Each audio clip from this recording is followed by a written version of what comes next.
Beanshooter, I like the gym, let's go. Beanshooter, somebody's gotta let them know.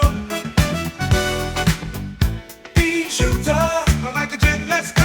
Beanshooter, it's not a line he doesn't toe. In a world full of dogs, you're gonna need a dog catcher. If you're wearing a mask out there, and fresh air's gonna get you. He always shoots from the hip. For iced coffee, take a sip. Toss it out the window. Out a bump, let her rip. Beanshooter, like a gin, let's go. Beanshooter, somebody's gotta let them know. Beanshooter, like a gin, let's go. Beanshooter, there's not a line he doesn't toe.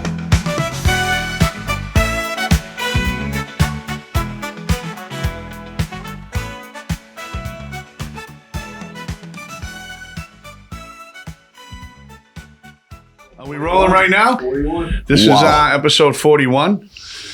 We got a guest tonight. We got Brian Goodman Jr. Junior? Or the third? Junior, right? The third. Well, I know you're the third, but I didn't know if it was, different names with your old man. And Mike, the man Lush. Oh, yeah. The myth. The legend. Out of Chelsea, Mass. Chelsea, Massachusetts. That's where you were born and raised, right? Born and raised my whole life. Wow. At what age did you move out? I think I moved out when I lived with my aunt and uncles. I did like the Metco, like the Metco they took all the city kids in. Yeah. So I went to Saugus High, graduated in 2000. So I was bouncing back and forth, but I think I finally got out at say like 33, 34. You went to Saugus, what, for sports? Yeah. Primarily? Yeah, I did. Yeah. So, you know what? I grew up tough in Chelsea. I didn't have a father. My mother was more like a friend. And we kind of got to do what we want, Mike. We didn't really have like rules, and like if we wanted to go to school, we can. Like she was just more like a person that just didn't really care. So, my aunt and uncle ended up taking me and like, hey, listen, you're going to go to Saugus High just to play sports and get a better education. And that's what I did. I can relate to that. It's a little different. Me, it was my father who was like a friend of mine. My mother was not in the picture so much. Not that she was a bad mother, but she couldn't deal with me when I was younger. She went through a lot with my father, and then she put me in foster care. So I was with my father in the same type of thing where the key was in the sneaker on the porch, and he was out till 3, 4 in the morning. I remember once I was like I snuck out my window, and right when I jumped out, I got a phone call, and it was a friend of mine. Ralph was standing out front, and my father opened the door, and he like saw me like climbed out the window, and he ran out front. He goes, "What are you doing?" I was like, "Going out." He goes, "Well, why don't you use the fucking door? Like, are you all right? You're climbing out a window like a nut?" So I was like, "All right." So I got the phone call, and I left, and that I realized then, he didn't, not that he didn't care about me, but there was no. There's no guidance, and first, like I said, grown up in Chelsea. It was we grew up in the projects first. Didn't have anything, no father. The mother was a friend. I have a twin sister, and we would live in the projects. My mother didn't want to work. She didn't believe in work, and she collected welfare, got the food stamps. And back then, for us, you probably remember the food stamps for us were like it was like the paper money. Yeah. It looked like Monopoly money, And so she she did that for a while, and then when I was going into my senior year in high school, she wanted to kind of better herself. So she's like, she started selling drugs. So she started off with weed first, making a little bit of money. And then from weed, she's like, let me try cocaine. And I started selling cocaine. So she got into the cocaine game. And then maybe halfway through my senior year in high school, this was like when OxyContin was big. And so she started selling OxyContin. And honestly, Mike, within 3 months, we went from the projects to she bought a house in Everett. She bought a boat. She bought me a car, my sister a car, and then I had an allowance with my sister for $1,000 a week. Wow. And so she was averaging, we never really talked about it much, but she was averaging about $13,000 a week. Just on OxyContin alone. Like it was big then.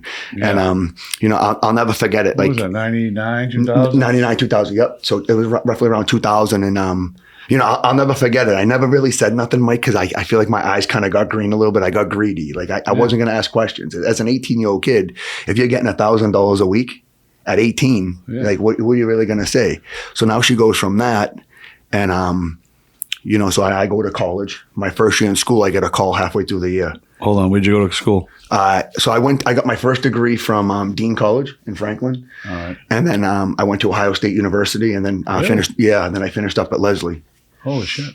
All right. And but it was great, you know. It was a good school. Was great, but I'll never forget that call. When I got that call, she's crying on the phone, like, oh boy. Got pinched. And she sold to an undercover cop, and you know, she it was bad, you know. And my mother's like the type of lady that never got a parking ticket ever. So she's like, you know what, fuck it. I'll take the blame. Not a big deal. So instead of blaming other people, whether it was my stepfather, who was obviously in on it helping out, she said she figured she'd take the blame, and she got sent to MCI Framingham. She got 3 years in a day. Wow, three in a day. Yeah.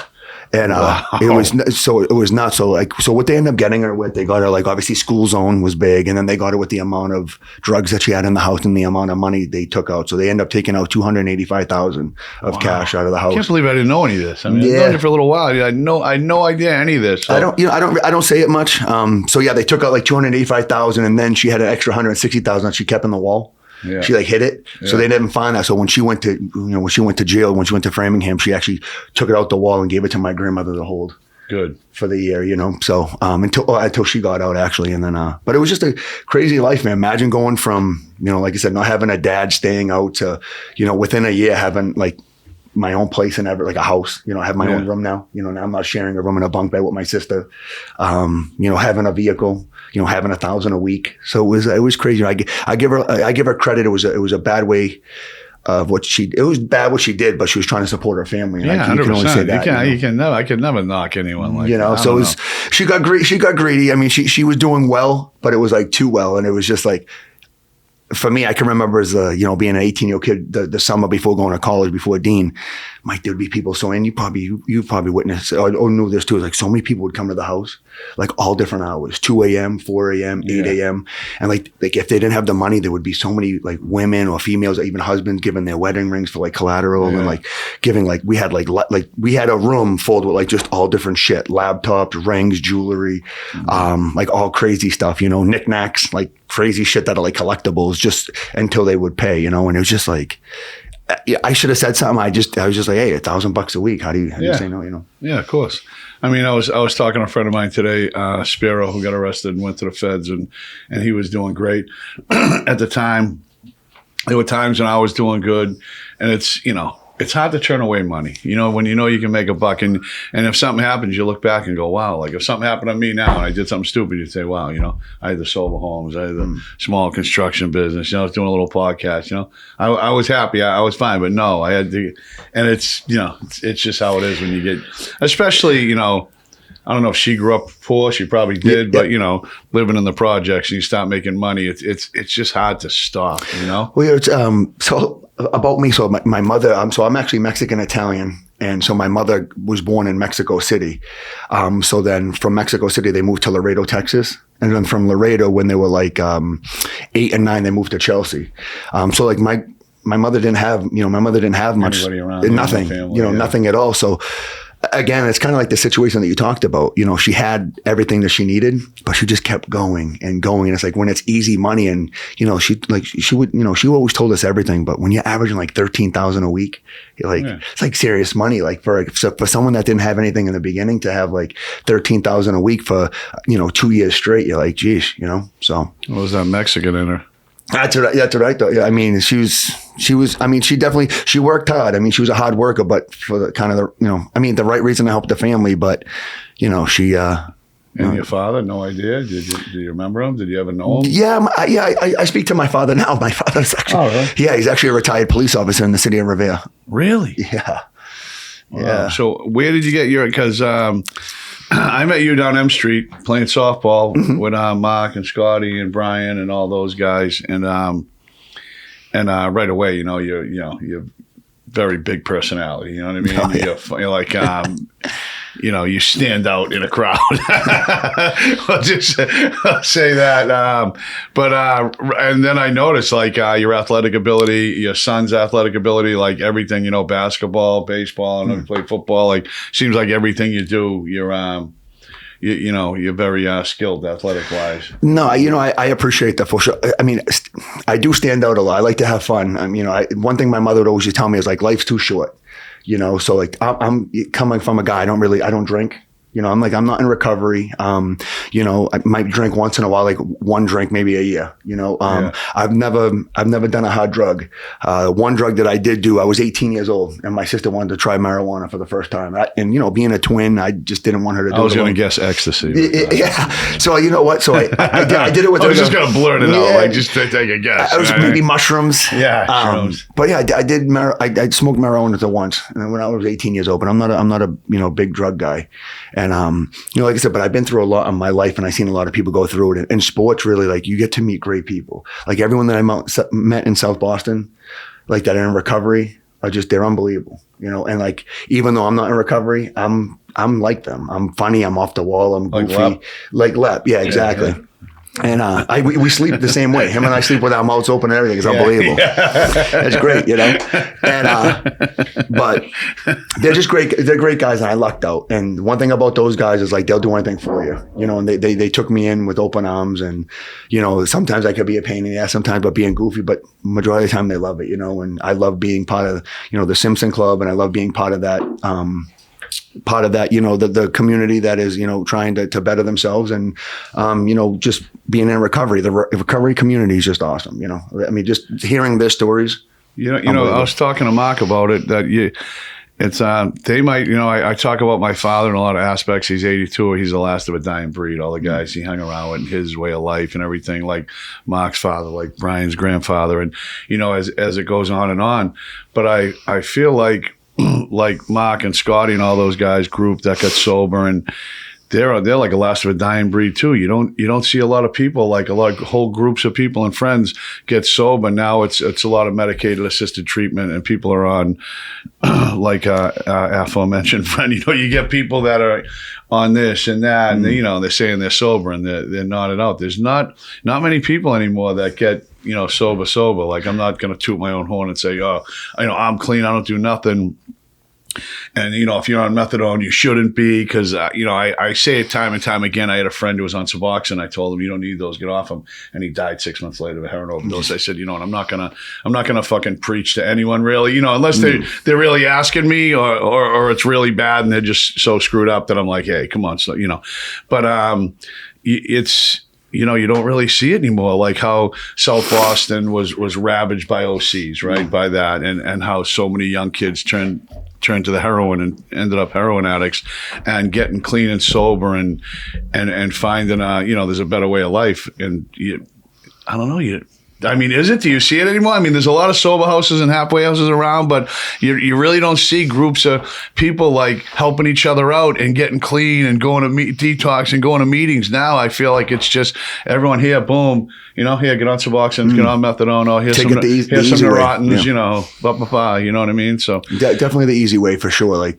those guys in Southie kind of like is different, right? To be able to stop something like cold turkey, and to be able to stop and not go, do what you're doing is, it definitely takes, I give them a lot of credit, because there's things that, that I like, whether it's eating food or whatever it is. And I'm like, I don't know if I could stop, so to be able to have like that addicted personality, or, being addicted to something is just, it's crazy. But those guys are great guys, man. They're great guys. And I'm so happy they took me in, and getting to know those guys at a personal level is just, it's awesome. How'd you meet them? Just getting into the softball league down there? No, you know what? I met them playing. So it wasn't even softball at first.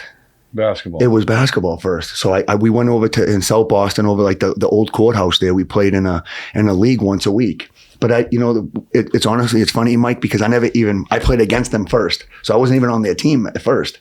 I was playing with like a different team that were in recovery. So then I played those guys and met those guys, and I think having the competitive edge and talking shit, and, just going back and forth.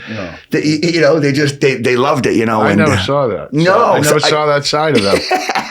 So it was good to compete, and then, but they recognized, good athleticism and just a good person, and they took me in, and so we played basketball first for a couple of years, and like, hey, do you play softball? Like, yeah, of course. So then that's when it started. Like, I think it was like eight or 9 years ago, we started playing together, and it was just like, the one thing about that team I can say is, a lot of those guys are all friends with each other, which is great. Sometimes you don't have that, Mike. When you play with a team, it's like they're scattered around different areas. These guys are guys that grew up, whether it's like 2 streets away, 1 street away, like they're all buddies. And that's something that I really appreciate. And like, like I might be a transplant, but they took me in. So when one of them has a bad game, they can't get away. Yeah, I know. Yeah. They you know what I mean? Someone doesn't get a hit, they get a knock on their door. But it was funny the other night. Thanks for coming to that party too, the premiere. I got to bring that magazine up. I got it in Boston Magazine. I had the party and Lush and the boys came and it was funny. My friend Antoine Griffin, you know him from Antoine's a great guy. Yeah. Antoine's a good guy, man. He played in my basketball. Yeah, I played him. I played with him and against him for a long time. It's just like I said. It's weird with sports how you meet certain people and you meet different people, and it's like it's weird how it works, And so meeting Antoine, a while back. I mean, playing with them, he runs like a great basketball program for like young kids. He does a great thing for the kids and stuff, which is you don't get that often, but he does this program like BLA, which is just unbelievable for the kids. So it's just nice to see. Out of Mattapan, yeah, it's nice to see that he works with the young kids and around Ryan Playground area, right? Yeah. I went to a few cookouts over there. It was awesome. The best. Yeah. Oh, my favorite. Oh. But when did you first start standing out as on the baseball field? And when you were a kid, what was it? What was your first? I think just everything, whatever you did, or what? Yeah, I mean, I think baseball was my first love. Yeah. And it's like, it's kind of like a lot of the guys like in Southie, like when the guys that hang out together, you could tell like it's weird. I can, like a guy like Mark Goodman, Brian, Scotty, like all these guys, you could, if you pick up a stick, you'll be all right at it. You pick up a tennis racket, you'll be all right at it. So I kind of had like that. And I'm not saying it's a gift and I don't want to sound crazy, but it's like anything that I kind of did athletically, it was like, I picked it up easy. Baseball was my first sport. Basketball was the sport that I loved the most because I worked the hardest at it. Like baseball came easy. Like I had my uncle who basically raised me, who I'm named after. He was an unbelievable baseball player, one of the best out of Chelsea. And he got drafted by the Cincinnati Reds, played with the Minnesota Twins, like Kirby Puckett, Frank Viola. Really? Yeah. Hit dog. So for me, like basketball, I had to work hard at. Baseball came easy. Yeah, I can throw, hit, right? It came easy. Basketball, though, I had to work at it, and I worked and worked, and so that's why I kind of think I loved basketball a little bit more. When I left high school, I was a fuck up. I didn't really care about school. Like, what do I care? I'm here to play sports. Like, as long as I just passed to play sports. So I'm lucky I graduated with like a 1.7, but I didn't care because you needed a 1.5 or whatever it was back then. Yeah. I didn't care. I just wanted to play sports. All I knew was I wanted to play sports. I'm going to try to go somewhere to play. That's all that I knew. And so I didn't realize how important school was until like my senior year, like a month later. Like, hey, you're going to be going to college? I'm like, I don't think so. So I had my advisor and had a couple schools in mind, but just didn't have the grades. And, I ended up going to junior college. I went to Dean in Franklin, Mass, which I think was like the biggest thing I have ever done. Because now from that point, I had to get my grades going. I lifted. I worked out. It definitely it matured me a bunch, Yeah. Where's Franklin? Up by Walpole, right? Yeah. Yeah, over by like Foxborough. Yeah. And it was great. I mean, Mike, like I said, it was a different from high school to college. You don't really see it like sport wise because so I might have been the best player in my high school or the best player like around the area. But then when you go to college, you're playing like the best of like someone from Connecticut school or from from Florida, So you're playing like the best of the best. And so when I went to Dean, we ranked like top 5 in the country, like 36 and 6. Really? Yeah, we had a pretty good team. Yeah, the team that beat us was a team out of Lackawanna, Pennsylvania. They beat us to get to the basketball championship. Nice. Yeah, it was good. I had a good sport career, man. I wouldn't change it for nothing. So after college, after school, after Dean, we had this guy Jerry Corcoran, 6'11". He went to Northeastern. He played with Reggie Miller, and Jim Calhoun was the coach over at Northeastern at this time. Right? Northeastern, and so Jimmy Calhoun coached at Northeastern first and then went to UConn. Yeah. But he coached Reggie Lewis, so it would be Reggie Lewis, and it was just my coach, Jerry Corcoran. He got drafted by the Celtics in the 7th round and was there and then ended up getting released, but he ended up coming to Dean, and one of his best buddies or best friends was Jimmy O'Brien from Ohio State University. And so I told him, I'm like, I want to go Division I. That's what I want to do. Like, I don't want to do anything else besides go. I didn't, I'm just like I'm like a nitwit. That's all I had in my own mind is Division I. That's all that I wanted. Yeah. I didn't want anything else. I want to go Division I. So I ended up getting a workout. He got me a workout to work out with Jimmy O'Brien and Rick Boyages, who was the top assistant at Ohio State. I went there in August, and they liked what they saw. Like, yeah, come to school. I think we'll have a spot for you. Kidding me? I'm like, yes, yeah, I'm in. So I finally get to school, and they had scholarships already given away. But what Jimmy or Coach O'Brien said was like, listen, we could put you on the team. You'll be just a practice player. So like when we play like Michigan State, like when we do our recruiting or when we're doing our game film, whatever plays we see that you can fit, when you practice, you'll be that player to make us better. And then if you do that for the year, we'll put you on the team 100%. You'll make the team. You're talented enough to play on the team. We just don't have scholarship money or room for you right now. We thought we did in the summer, but we don't. It's like, whatever. So I go to Ohio State, was there the year, and I sat there on the bench, and I sat at the end of the bench just like this. Yeah. Watching, right? But I didn't care because I got to practice with those guys. So, when you go to a Division I practice and you're running every day, all day, it definitely made me a better athlete. Yeah.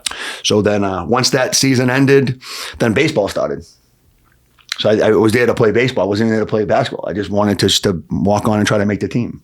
So I went there for baseball. Coach Todd, who was the head coach, we played fall ball. So I got a chance to practice basketball, and right after would be baseball. So we'd have a bunch of games like in the fall. So what you do is like it's like a 15 game schedule. So you'd play we play like teams that were in Ohio. So we'd play like University of Cleveland, Toledo, and a couple other schools around the area, like Ohio University, Miami of Ohio. So we play like these schools, just like a fall league, like fall ball, And so I got a chance to do that. And then when that was over, I was like, I can't fucking do this. This is too much. Cause, Kelly, who my wife was with me at the time too. And we were just like, let's get the fuck out of here. People from Ohio were just weird. Like weird. They were just fucking weirdos. And we were like, we got to go. I've been down there a couple times. They were fucking nuts. The way they eat their pizza and they say pop. I ain't fucking, what the fuck is pop? Oh, what is pop? Tell me what pop is. You do that. And so it was just, when they would speak, it was just weird. Like, this is fucking nuts. Like, I got to get the fuck out of here. So I left and went to Leslie, right in Cambridge, right across the street from Harvard. And when I tell you, Mike, spending the time at Ohio State, practicing with the team and going from Division I down to Division III, fucking the game of basketball slowed down so much that it was nuts. Because Division I so fast and upbeat, and everyone's athletic. So then when I went down to the Division III level, it was just effortless. Like you see those guys playing, just those guys like slow. I'm like, I was so ahead of the game, and so my first year I had an unbelievable year. I was first team all conference, second in MVP race like for the league, and then the next year I was a preseason All American Division III. Wow.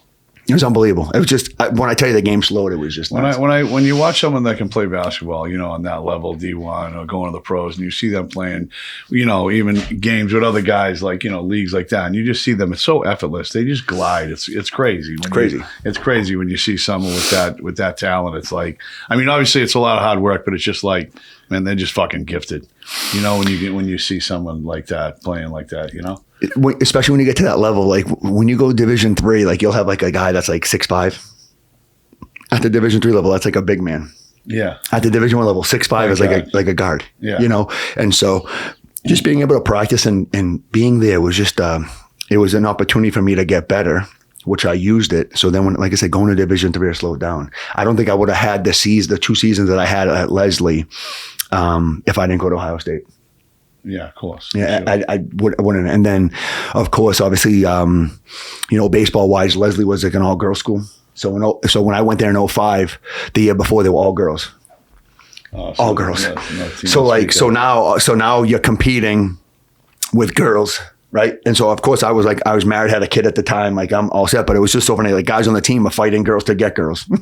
It was nuts. You know what I mean? So how many kids you got? I have 3. 3. And your son, is it Mike Jr.? Ryan. He's the one. You think he's a better athlete than you were at that age? I think so. Yeah. Think so? Yeah. I think so. He's a type of kid that could pick up anything and pick it up quick. We were at that game, remember? That Woburn game where he caught the touchdown. Like, oh, the Thanksgiving game? Yeah, Thanksgiving. With like a second left on the clock. Right? That was unbelievable. It was what as a freshman in high school. That was fucking believable.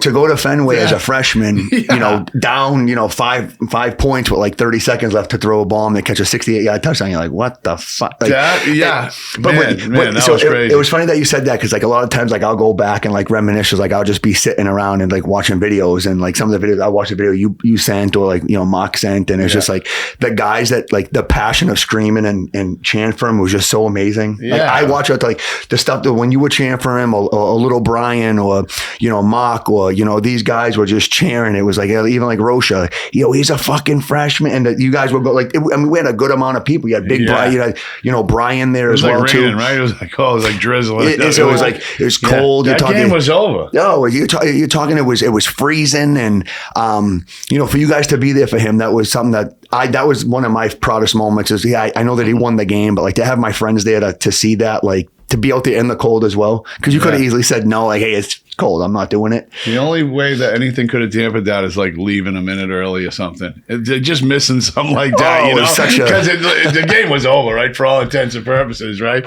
And we saw another game like that, and maybe it's us. Dennis Wilcox's kid, right? Remember that one? That was fucking unbelievable. Over at Brown, right? Yeah, the last second touchdown. That was unbelievable. Same thing. Last second, Kyle's fight's coming up, right? Wilcox. Yeah, I think it's like, isn't it the beginning of April, like April 8th or something, or 7th? Yeah, when is it? Yeah, it's coming up. And did Jake do the tryouts for the fucking Combine? Yeah. I don't know. I think he signed with an agent, I believe, but I don't know. Really? Yeah, he signed with an agent. I seen it, but I just don't know if he did anything yet. Yeah, Shay's fighting. I'm going to be here because I think it's April 22nd or something. I think Shay's fighting. And I know Jake. I feel like we're huge boxing guys now, like big Jake event guys. You know what I mean? What? April 19th. April 19th, Shay and Jake's. Unbelievable. I know Jake did the trial thing. Did he sign with an agent? Hopefully. Yeah, I seen it. Yeah, that father put something on. Oh, really? And I seen it. Yeah, he let me know he signed with an agent, which was good. I mean, that kid's athletic. I mean, everyone coming out of Everett is pretty athletic for football. Yeah, you got a practice squad or anything, you know what I mean? Yeah, I mean, I'll take it. Listen, for me, I did the same thing. After I left Leslie, I was fortunate enough to play, a couple different countries like Poland, Germany, Mexico, and I'll never forget this as long as I live. So, being a basketball guy, I worked like the Red Auerbach basketball school every year. I worked the Paul Pierce camp, the Boston Celtics camp. And there's this guy, I don't know if you know Casey Jones. Yeah, Casey Jones was a guy that he was the coach, obviously, of the Celtics and 11-time champion. Well, I used to work his camp in the Cape, over at Cape Cod. He'd have the Casey Jones basketball camp in Cape Cod over at 4Cs, Cape Cod Community College. And every year I did the camp. We'd sit there and he'd stay with us. So we stayed in a house and he would stay with, unbelievable. Mike, when I tell you like the most humbling guy in the world. Yeah, I used to see all the stuff with that. You wouldn't think that he was he was unbelievably humbling. So long story short, we'd work out the kids, for the day camp. And then at night we'd play at night. He'd come down, watch the games. His son would be there just watching the games. And I'll never forget, he came to me, he's like, Mike, this was when I was like kind of finishing at Leslie. He's like, you can play basketball and get paid. He's like, you can shoot the basketball. You're a smart player. Like, you should be getting paid. He's like, listen, my son Kip, Casey Jones Jr., they call him Kip, is trying to be an agent. Europe or something. What was he thinking? I did it with the D League. So it's the G League now, but back then it used to be the D League. He's like, Mike, I'm telling you. He's like, I think you can pay. He's like, you can get paid to play.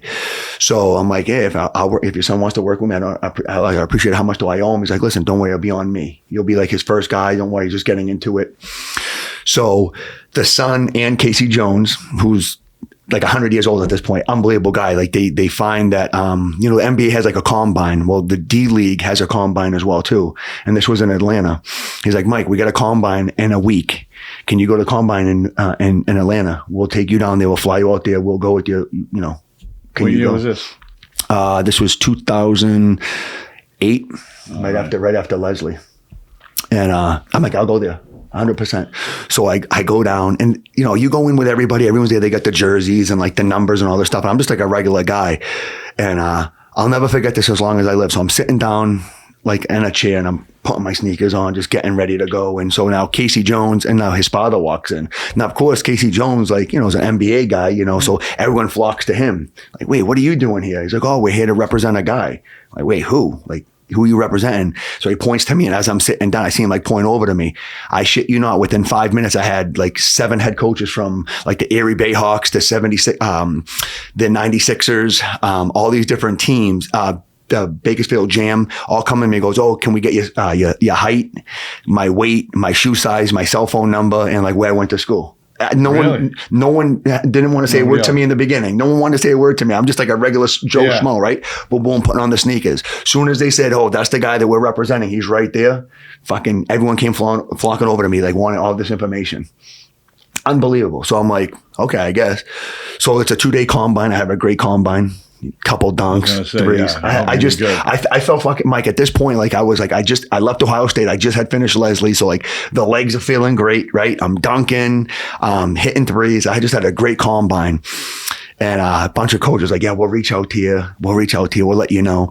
So they have the night of the draft. The kid that I went with, that I went to college with, he gets drafted. He goes to the Bakersfield Jam.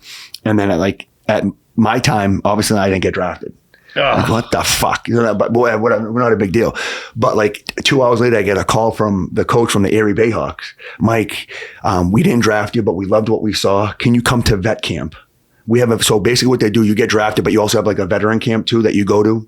It's like, hey, can you come to the vet camp so we can get like an extra look at you? Because we liked what we saw. We think you might be able to fit in this offense because you can shoot. You're a small player. Think it might work. So me, of course, being like I'm so excited. I move my family, my wife, my kid, to Erie, fucking in the middle of nowhere. Erie, Pennsylvania. I can't even spell Erie, Pennsylvania. Never mind fucking Erie, Pennsylvania. I didn't even know where it was. So now we go to Erie, Pennsylvania. I work out with the team for 2 weeks. 2 weeks. We have a vet camp for 2 weeks. Fucking, they're cutting guys left and right. Go, you're cut. Okay, don't come back. Well, not like as mean as that, but just never going to call back. And I'm still there after the second week. I said, what the fuck? So now they're like, hey, these are final cuts. So of course I get cut, the final cut. I was the last guy that got cut. It's like, Mike, unfortunately, you know, it didn't work out, but hey, try again next year. So like now I'm just like, all right, like I'll try it again next year. No, Mike, I'm in Erie, Pennsylvania. Yeah. I got everything that I had, all the money that I saved just to try to move to. I got an apartment to have all this stuff, right? It was nice because they paid for our apartment to have and all that, you know, so it wasn't terrible. But hey, try again next year. What the fuck? So now the same thing happened again the following year. I get cut, but the guy's like, listen, I think you can still play. Like you can play in different countries. Like you can go to Poland, Germany. So now I'm getting like emails from like teams from Germany, Poland, Mexico. Like, hey, do you want to come out and try out and play? Tell me you did. Yeah, no, I did. Right. So Germany was fucking, it was bad. I didn't like it. It was awful. They didn't pay. So there was no money. Poland was the same thing. I'm lucky if I got like $1,000. You with your wife? She with you? Yeah, no, she stayed. So I'm out there. Then now Mexico. Now I go to Mexico City, called the Mexico City Flames. The only time we got paid was because Shaquille O'Neal, funded the league. He funded the league that year. So we got paid. So I got a little bit of money, which was nice. But before. So this is a funny story. I tell like a lot of the South Boston guys this story all the time. It's weird. Just again, how I told you I'm like athletic and played sports in high school. I was lucky. So the second time I got released from the Erie Bayhawks, I'm like, this is fucking crazy. I'm like, I don't want to move just yet. Like, I'm just going to stay here for the year. And then we'll get out of here after. Like, we'll figure something out. So that summer, I'll never forget, I'm playing catch with Ryan. At this point, Ryan, who's now 19 and going to be a freshman next year at Southern New Hampshire, he was like 5. At this point, or like 4 or 5, and we're just playing catch football. Like we're just in the in a field, and I'm just playing catch. And so a couple of times I told him, hey, go run as far as you can. Just run as far as you can. I want to just try to see if I can throw it. So I'm throwing the ball. Boom. Good amount. Just being a guy that was has a strong arm. I had this guy come to me. He's like, hey, have you ever thought about playing quarterback? I'm like, wait, what? I'm like, no, not really. I mean, I was a wide receiver in high school and I was a punter. That's what I was known for. I was like a good punter in high school, right? Like, I have a strong arm, but I never was a quarterback. He's like, listen, I got a team It's a semi-pro team. We'll pay you money. He goes, do you think you can come and be a quarterback? I'm like, I guess, yeah, not to be, whatever. And I just, because I'm in Erie, so we moved from Erie, we moved to central Pennsylvania at this point. Because we're going to get ready to go. And my buddy that I went to college with, he lived in Lewisburg, Pennsylvania, it's called, like where that prison is. Yeah. And so he lived in Lewisburg. He's like, Mike, come stay with me for a couple of months just before you go home. Maybe get your job, never know, whatever. So I'm like, whatever, that's fine, we could do that. So we moved to Lewisburg, Pennsylvania. And this team was based in Lewisburg. And he's like, hey, do you mind maybe playing? We'll pay you. We need a quarterback. Come try out and see how it goes. So now all of a sudden, Mike, I swear on my kids, I can't make this up. I swear to God, on my daughter too. So now I'm watching YouTube videos, Mike, on how to try to be a quarterback. I never was a fucking 5-step drop, 3-step drop. You know, you're just athletic. You kind of hear the lingo, watching football games. So I'm like kind of learning and trying to learn to be a quarterback via fucking YouTube. So now the summer comes, right? I try out, have a great shot. Boom, I make the team. I'm like, hey, you're going to start. You're the starter. That's it. You're the starting quarterback. So that year, the team that I played for was the Lewisburg Knights. The league was the Pennsylvania Pro Football League, the PFL, Pennsylvania Pro, PPFL or something like that, Pennsylvania Pro Football League. And we fucking traveled all over central Pennsylvania to play games. And I was getting, like, after every game, every week, I was getting $250 just after every game. Or whatever. It's not big, fucking small money, but well, okay. Yeah. So I ended up like having such a great season that we get to the championship, which was like the Super Bowl. They call it like the Pennsylvania Bowl. We end up losing, but the football league was I was like 7-on-7, but it was like arena style football. All right, yeah. So now I'm playing in the game, we lose, but I have a real good game. Like we end up losing. It was like 72 to like 68 or something, right? So it's just a shootout. Yeah. After that game's over, another guy comes to me. He goes, hey, you ever thought about playing arena football? I said, no, I barely can even play quarterback now. Never mind arena football, pal. He's like, listen, we have tryouts. Can you come next week to Harrisburg, Pennsylvania, and try out for the Harrisburg Stampede? It's Arena 2 football. I'm like, what? I'm like, yeah, I guess. I go there. This guy's more fucking tryouts than anybody. So I fucking go there, and I make the team. Did I ever get a snap? I never took one snap. I had the clipboard like this, Mike, if I could take notes. But I was on the team, making a couple bucks just being what'd you make? Like a third, that was $500 a game. Yeah. But it was just a third string. I didn't even, Mike, sometimes I didn't even have my pads on. So I'm sitting there taking clipboard like notes. So my job for that team was to take notes of like incompletions and completions. So I'm taking notes, making $500. But imagine for a kid that never played, like I was just a wide receiver in high school, to playing in a league, the pro football league or the semi-pro football league in Pennsylvania, to go into the Erie Bucks, the fucking Harrisburg Stampede. The old Stampede. And but Mike, we played in a barn.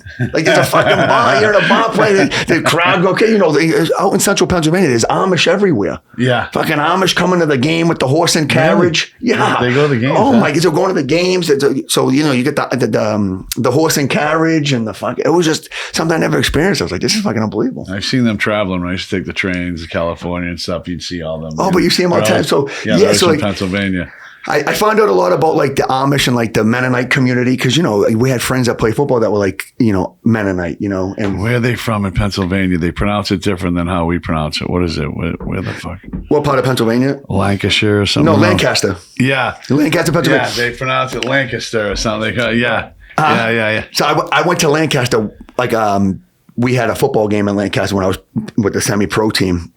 And I swear to you, Lancaster, one half of it is all Amish. The other half is like fucking Chelsea. Yeah, drugs and stuff. It's nuts. Yeah, I heard like you go over a railroad track and you're like, where the fuck am I in Dorchester? Am I in fucking Roxbury, Dorchester, wherever? Yeah, like, this is nuts. And then think about, imagine being Amish, having a sack with thousands of dollars in it, on a fucking horse and buggy. Yeah. And then you cross over to the bridge and you're hanging out with fucking drugs, everything. You're hanging out on Mission Hill back in the 80s. Like, this is fucking nuts. But it was a good experience. I wouldn't change my sport career for anything. And I think that helped me help my son because I'm really strict and help me coach too. I'm a coach as well too, and helps me as well too with coaching and coaching my kids. Yeah, I was going to ask you about that. I'm sure the kids hate Coach Lush, right? Yeah. I get after the kids. Our kids are, I'm sure you do, but Yeah. I know they all fucking love you. You don't care or not. Whenever I put you on my Snapchat like 3-4 years ago, the first time I got fucking 20 messages. Coach Lush, you know Coach Lush. Where were we? We were at something, and we got in my truck and we went somewhere to get like a sandwich. I forget where we were. We were at a hockey game or something. I can't even remember. Do you remember where it was? Might have been Dorchester no. You know what something. they were so. Might have been an outdoor thing. I forget. Was it? You say that though, but it's funny because my son is a senior at Woburn High. Yeah. So we go to the football game, right? And all of a sudden, I don't know if I had like a shirt with your face. I had like said something about Beanshooter. I had something about Lowell or something, right? So some of the kids are like, whoa, wait, Beanshooter? As soon as you said Beanshooter, everyone comes gravitating to like, Beanshooter? I'm like, yeah, he's coming to the game. Fucking, remember you came to the game in Woburn? Yeah. Comes to the game, Beanshooter, coach, Beanshooter, he's the legend. Beanshooter, no leave. And I'm like, and you see these kids and you're like, how the fuck, kids get like a 3.8 GPA fucking nerd, like a dork. It's like, Beanshooter, no leave. I'm like, how do you even know that, you fucking dweeb? Fucking 3.0 student, he's a fucking nerd, so, right? I'm looking at this fucking dweeb and he's like, Beanshooter, no leave. I'm like, what? What the fuck? I swear to God. Fucking chemistry major, fucking dork, fucking dweeb. Hey, Beanshooter? Yeah, but he doesn't know you fucking dweeb. Go back to fucking, the best part is the kid had the face paint, everything. He had the orange face paint, the black. I can't take him serious. He's a fucking dweeb. Coach, Beanshooter? Like, yeah, buddy. He's like, Beanshooter, no leave? I'm like, fuck. Like this fucking kid. Oh, man. What a time to be alive back then, huh? Coach, you really know him? You really know him? Beanshooter, no leave? I'm like, yeah, he's the best. But it was like just the kids that you inspired. It was just funny though, because it's not like they're not kids that were getting in trouble in high school. These are kids that are like good kids that are like fucking geeks in high school. You have 7 classes and you're getting straight A's. But it was just fucking fun. It was just funny. Like the kids that would come over, you wouldn't expect it. Yeah, I know. I get it all the time. It was fucking funny. I went to Lowell High Central Catholic tonight. Lowell High should have won, man.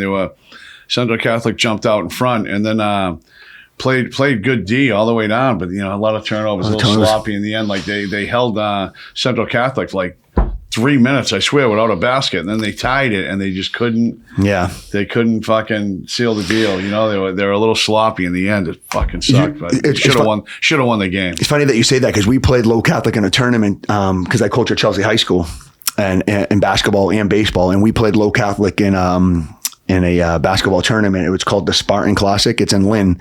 So they came down to Lynn and we actually beat them as well too. So they did kind of the same thing you're talking about. They jumped out to a lead. Well, this was Central Catholic, Lawrence, Central Catholic. And yeah, but you said Low Catholic, right? Lowell High played Central Catholic. Oh, I think you said Low Catholic. I'm sorry. Yeah, forget it. Yeah. Cut that. Now I'm the fucking dweeb.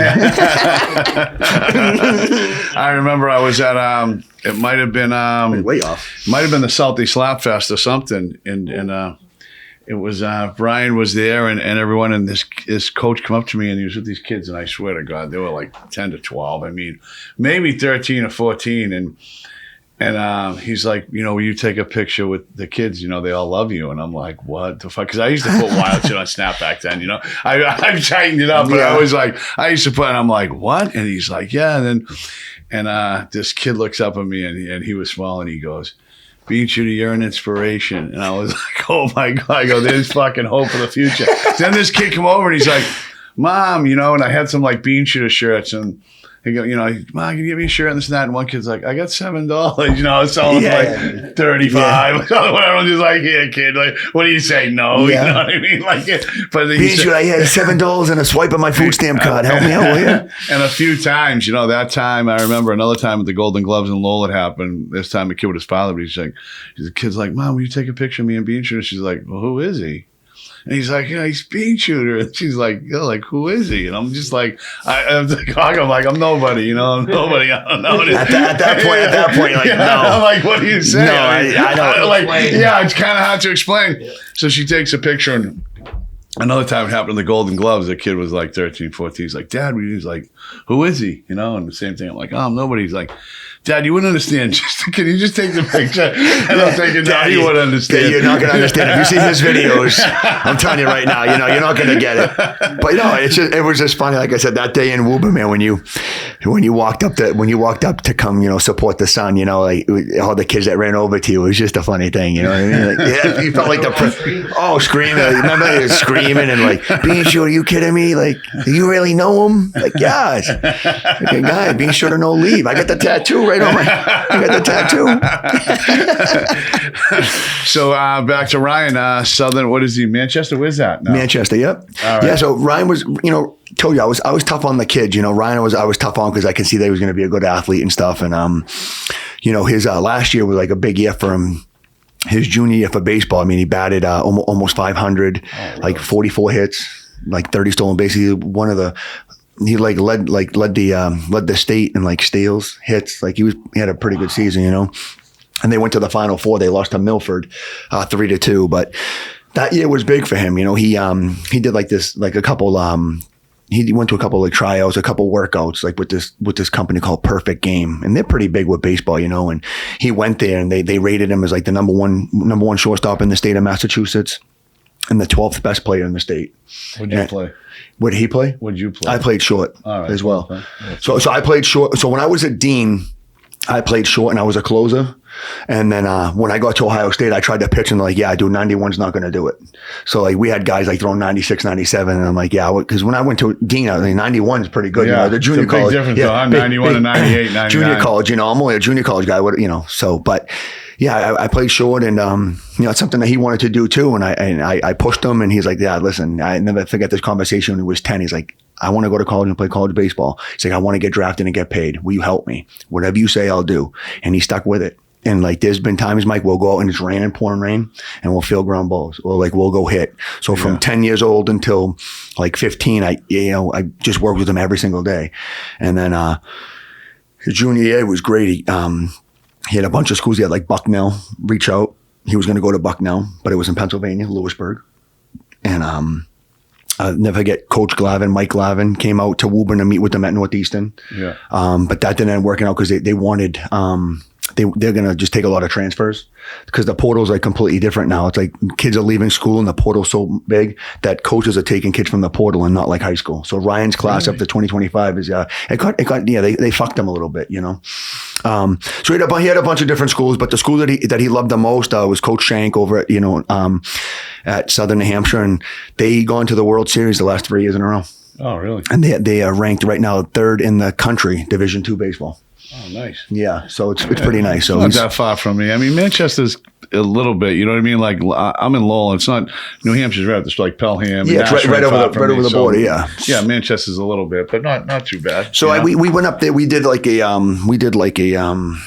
it was like a visit for like incoming students, you know. So we went up there and saw like the school again. And I mean, we went, I think it was like 93 North. You just go 45 minutes, you know, so you can come home anytime, but he's excited about it. I mean, he knows how hard it's going to be, you know, listen, because it's going to be good for him because in high school, you know, we play multiple sports. But like him, he's just a baseball guy now. So like now you're going to wake up, hit, go to school, go to the weight room, hit. So it's like a full-time job, especially where they give you money too. You got money to go to school there too. So like, really? He doesn't have to pay much. We don't really have to pay anything actually. But good kid too, not a party, and he dabbled. He's not like me because I was a bozo, you know, like in college and stuff, and didn't care about school and just wanted to be cool. You know, I was trying to look cool instead of worrying about school. And but yeah, he's a good. He gets good grades and he's a good kid. And you know, one thing about him, Mike, he's a little bit older, so we actually kept him back. He went to private school 1 year. And so he ended up staying back. So he's older first. So he's 19 now as a senior in high school instead of, you know, a 17, 18-year-old kid, you know. So he'll be going to Southern New Hampshire as a 20-year-old. And it's like, for me, that's just, he's more mature. He hopefully makes better decisions. And season starts soon, right? For baseball, yeah. For baseball, for him, his senior season starts March 18th. All right. Is the first tryout, you know, so. Nice. He should have a good year, but again, he hurt his knee in football, so he has to he's got to rest a bit, so he can't start the season. because he ended up torn that he had like that ACL tear. So he's in recovery still right now, but they're hoping by the middle of the season, towards the end of the season, playoffs, he can get in and be with the team at the end. How are you holding up? With him? No, injury-wise, you. Oh, I'm fucking, that's it. It's over. I got a bad hip. The Achilles, I can't even get out of, sometimes I get out of bed and I can't even get out of bed. I get out of the truck sometimes, I'm hobbling around. Oh, so I see you the worst. sometimes after the Oh, games. You know fucking what I mean? worst. Yeah. I go, it's funny because, when you're a young kid, right? We all know this, like when you're a young kid, you could play sports for fucking 100 hours, right? I was playing sports from sun up to sundown, 15 basketball games, kickball, stickball, right? I'd come home. Then the next day I'd go back, same thing, right? Now, maybe I'll go shoot around maybe once a week and I'm fucking out for like 3 days. Yeah. Injured, hobbling around. Can't You even ever move. take the ice baths? I did it a couple of times. I got a jacuzzi at the house that I use sometimes, which is nice. But I'm lazy. I don't want to stretch. I'm in pain. Like, just leave me the fuck alone. That's something we should touch on a little, huh? Going from fucking horse and buggy in Amish country to fucking mansions and jacuzzis and fucking, I don't know. Just hard work, Mike. I don't know. Hard work, I don't know what lunch did out in Pennsylvania. No, God was fucking good. You know what I mean? In Lewisburg, all right. Fucking God was good. No, it was good. What do you want me? $20 is $20, bud. You know what I mean? What do you want me to do? But no, I lucked out though.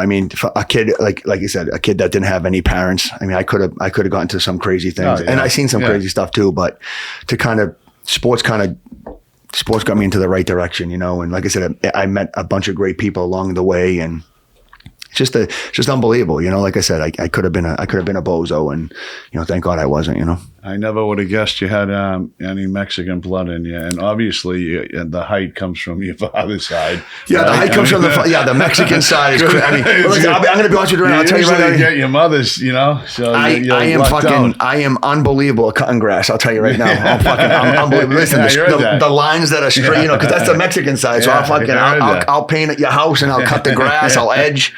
My skills are unbelievable. That's my Mexican side. It's unbelievable. Do you know any Spanish? No, not really. No, I know like the bad words, but no, nothing. Wow, my mother. It's funny. No, my mother and grandmother, when they got here, they said that English was their first, was the first language for us. They know, so in the house was Spanish. Yeah. At that age, I didn't know much, so I didn't want to learn it. They're like, no, you're not going to learn it. You're too old. So my mother, grandmother, my aunt, my uncles, Spanish was in the house every day, all day. Where's your aunt? Well, your mother and your grandmother now, they both passed on, yeah. But so my family still lives in Chelsea. They're still in the same houses. There's like 3 or 4 houses that they all live in. They're still there. Like my aunts and uncles are still there. My grandmother passed on. My mother passed on before, obviously she was in Chelsea before she passed on. And all my aunts and uncles. I think I have like one aunt that lives in Saugus. Your mother died young. What was it? Heart attack? 56, yeah. Heart attack, yeah. Jesus Christ. She was like on a lot of pills. She had like anxiety. She had a bad heart. She was on like Coumadin, like for like her blood, and she was I know that Coumadin, like a blood thinner or something. Blood thinner, yeah. All right, yeah. Like for blood clots and stuff. And she took a lot of pills, and so yeah, she just one day we went to go visit her, and she didn't answer. No phone, no nothing, knocking on the door. And so, like, obviously, growing up in Chelsea, knowing a lot of police officers, I called, hey, listen, can you do me a favor? Can you give me a wellness check on my mother? My mother was, like, in housing at this time. She ended up getting housing, which was nice. But, hey, can you go check on her? So, yeah. So he knocks on the door, nothing. So they open the door. And I walk to go in, and he goes, yeah, you can't go in. This is a wellness check. Just God forbid if something happened. 2 minutes later, he comes out, and he's like, oh, hey, Lush, I apologize. I'm like, what? For what? He's like, it's not good. I'm like, what? So I walk in, and she's like on the bed, just dead. Wow. Was she living alone? Yeah. That sucks. And it's the big thing.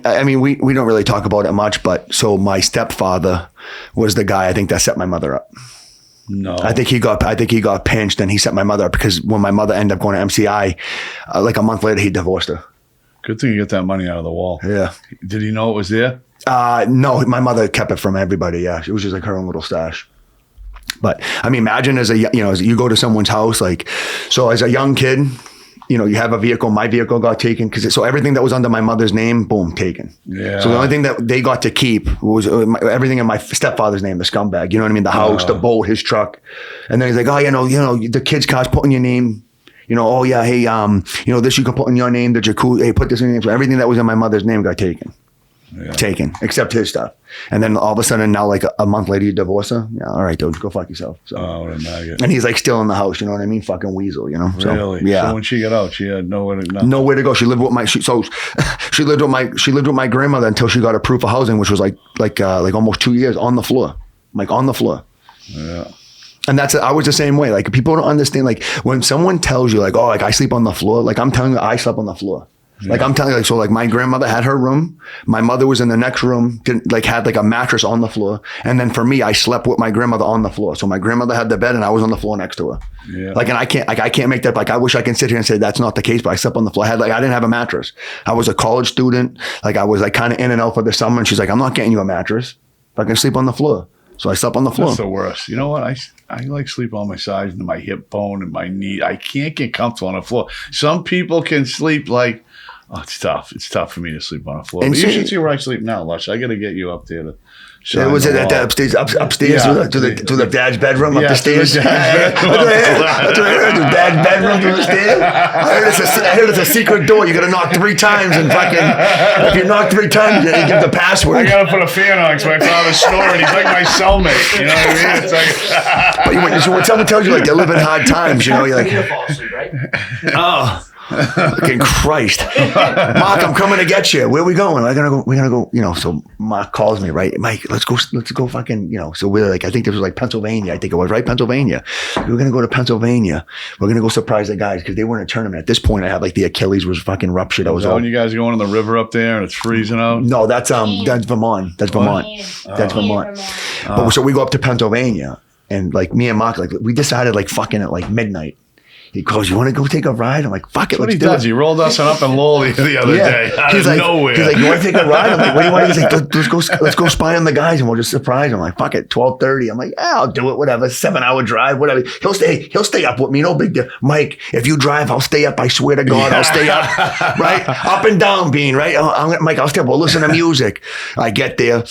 Pick him up. We're not even in the Mass Pike yet. He's snoring. Fucking just snoring away, right? But the best part is, so you got the seat. It was a regular seat. He pulls it back, but he's like, I felt like he was like in a queen size bed. He was in every fucking angle. His back was on the side, then he was in the front. Like, this fucking guy. Like, wow, must be nice. And I'm now, all of a sudden, now I'm embarrassed because I can't play music because he's sleeping. Yeah. I talked to myself the whole time for 7 hours. Couldn't even fucking play music. I can't sleep like that in a car. I couldn't do it. Oh, he was out cold, like snoring.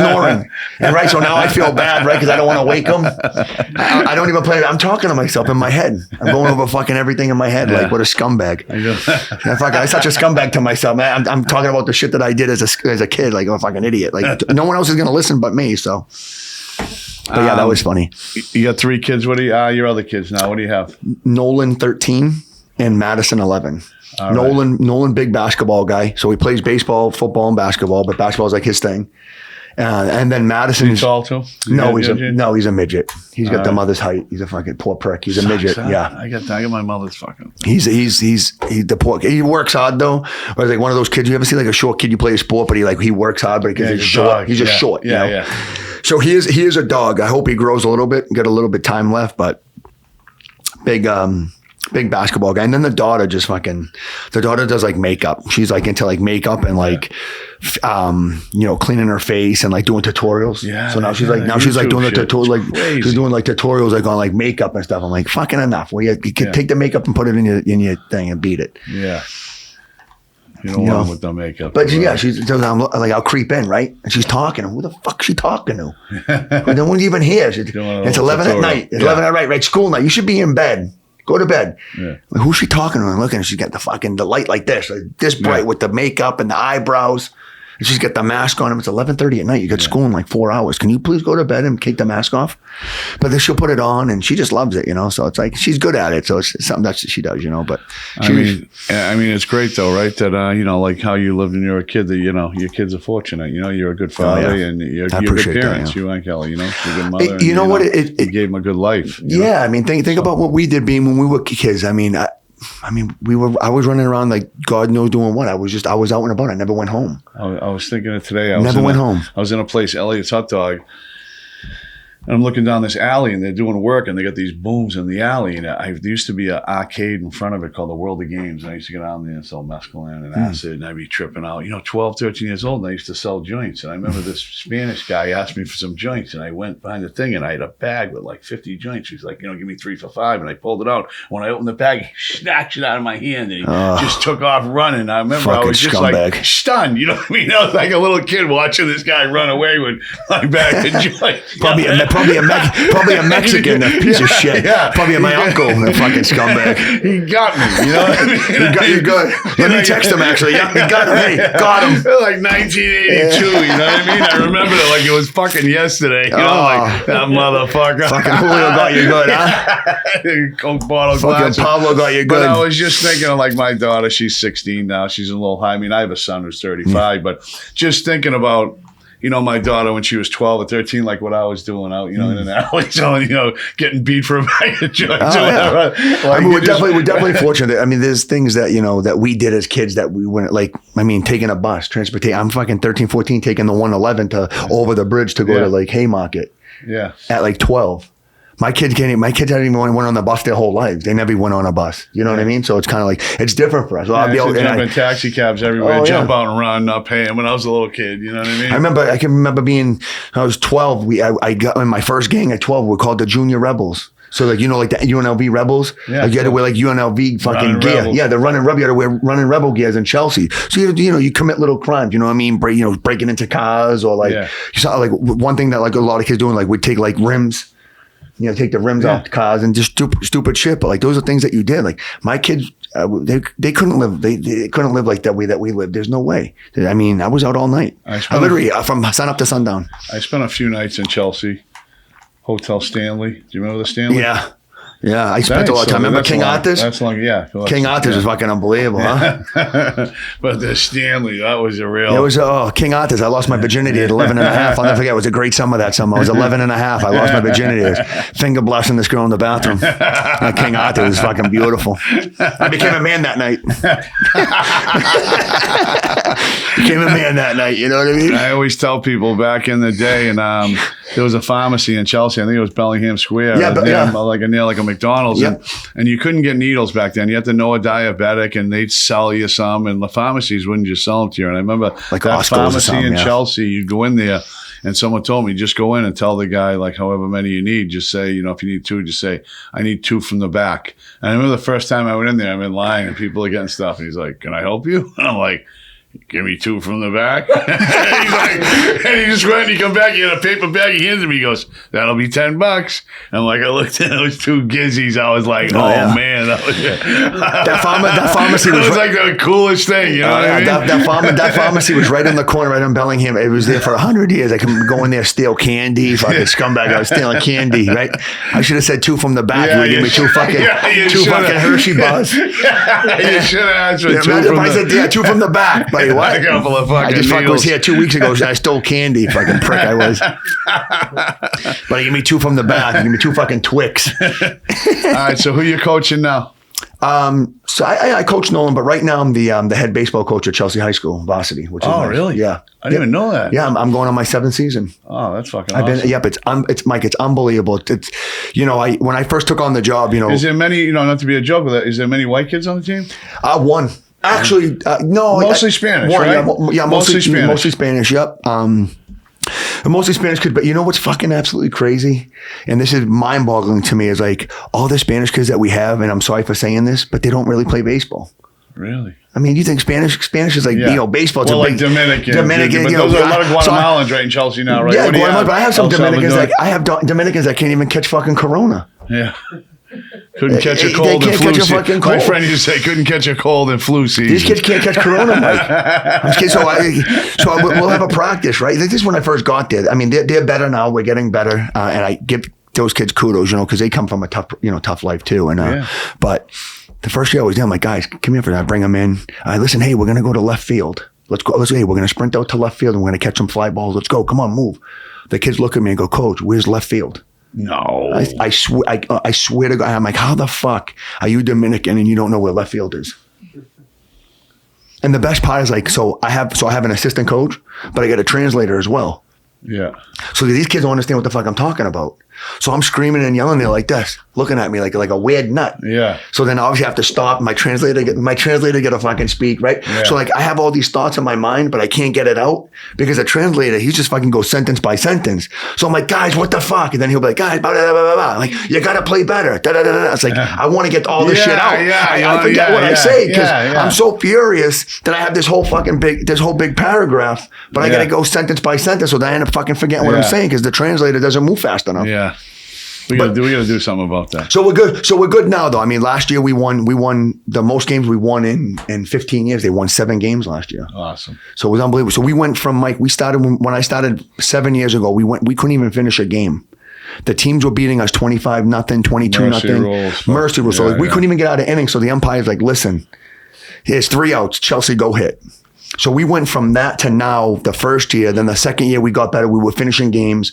The third year we were in games. The fourth year we're like, hey, like maybe we can try to win a game. For the fourth year we win 1 game.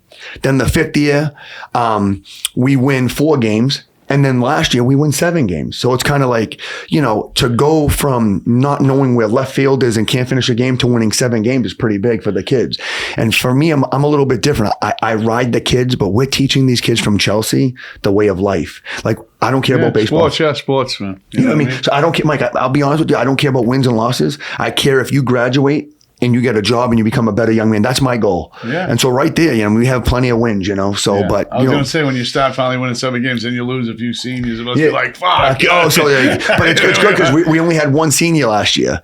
And it was like, we won 7 games and that senior was a good kid. He played a bunch, but we have other kids that are coming in. And like, we had a baseball meeting last week. And we had like 6 kids that just came from Dominican Republic just now. Oh, and nice. they come over, yeah. Nice. So it's like, hey, how old are you? They're like, oh, I'm 24. Like, wait, what? You might not have eligibility. You might not. I don't know if he has eligibility. So now I got to go back and look at the MIAA to see if this kid has eligibility. There's like 3 or 4 of them that are a little bit older, but I'll take it. I don't care. If you're 35 years old and you got a semester left, I'll take it. I'll use you. I'll use you. I don't give it. I'm trying to get a win here, guys. Help me the fuck out. It was great. It was great. And then I coach middle school basketball too. Middle school basketball is fun over in Chelsea too. We won the championship this year, which was nice. And I help with a varsity as well too. I'm coach on varsity and it's nice. So I do middle school, run the program, and then do varsity basketball as well too. So it gives me a chance to work with the kids. It really does. Like I said, because I didn't have that. I'm lucky if my mother even came to any games. Yeah. I think my mother might. I hate to say it, God rest her soul. I think she might have come maybe 2 games. Your father? No? Wasn't around? No. My father was a cop in Revere. He met Don't bang him out. What? No, he tries now. He's a good guy. He tries now. He's a good guy. But he's like, what are you gonna do? He hooks up with my mother. They have kids, and then he's gone. He never they never went on a date. Like they never dated. He just whatever. Whatever.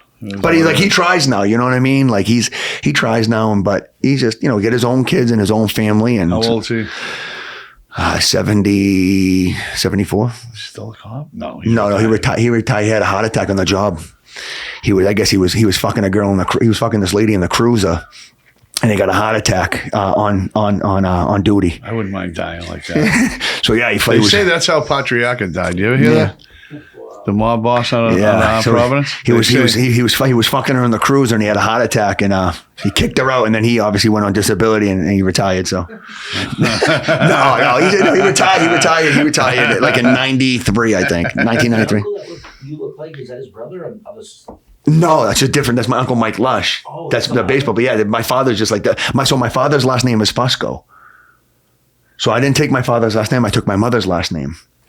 Really? Yeah. I'm Mexican. What the fuck is Lush? I got Irish in me. My grandfather was like 50% Mexican, 50% Irish with the last name Lush. Oh. So my grandmother's last name is Ramirez. There we go. Mikey Ramirez. I got about 7 left.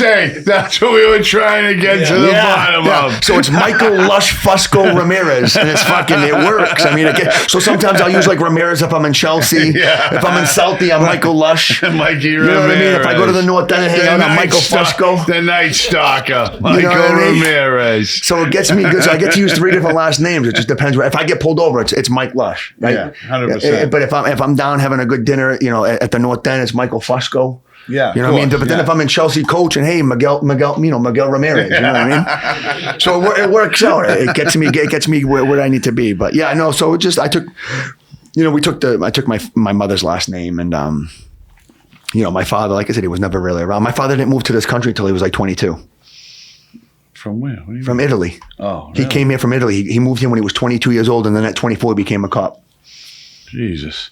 All right, Mike, any impressions before we go tonight? Any impressions? Yeah. I don't know. Give me some. Throw something at Jim me. Carrey. Let me show you something. No, remember the best. The best is so remember in Living Color? You know in Living Color back in the day. Fucking remember what's his name? Fire Marshal. No, remember Fire Marshal Bill? Yeah, Fire when he had the fucking thing. Let me show you something. Let me show you something. Right? Am I right or wrong, guys? Guys, I'm here all night. I was a 2019 MVP. Softball champion. Look me up. You can look me up on a bunch of different things. My email address, mlush69 at Yahoo. My Instagram, Big Lush MVP 2019. Just let me know. Shoot me a text, will you? Is he back on Instagram? No, I don't got anything. Yeah, no. you fell. I'm trying to tag you in something, and I think your kids was coming up. But all right, Mike, thanks for Appreciate coming on, you so man. much. I appreciate you're a you. legend, and what you do helping the kids. That's like, you know, I didn't even know a lot of that. I knew you were coaching. I thought it was just like your kids stuff. I didn't even know that you were doing all that with Chelsea baseball. That's fucking awesome, man. I appreciate you so much. Thank you for having me. It's a pleasure. I That's appreciate good it. stuff. And I know we kind of roused you out of bed tonight. I was at the Lowell High Central Catholic game. Then I was at the Blake Shelton concert, and now we got you here. So I love it. I wouldn't change it. I'd come right back again. So I appreciate today was it. a win, Mike. Thanks a lot. Thank you. Man. Appreciate Thank you. very Thanks, Mike. much. Appreciate you. All right. Oh, I feel fucking good, huh, man? Beanshooter, like a jet, let's go. Beanshooter, it's not a line he doesn't toe. In a world full of dogs, you're gonna need a dog catcher. If you're wearing a mask out there, the fresh air's gonna get you. He always shoots from the hip. For iced coffee, take a sip. Toss it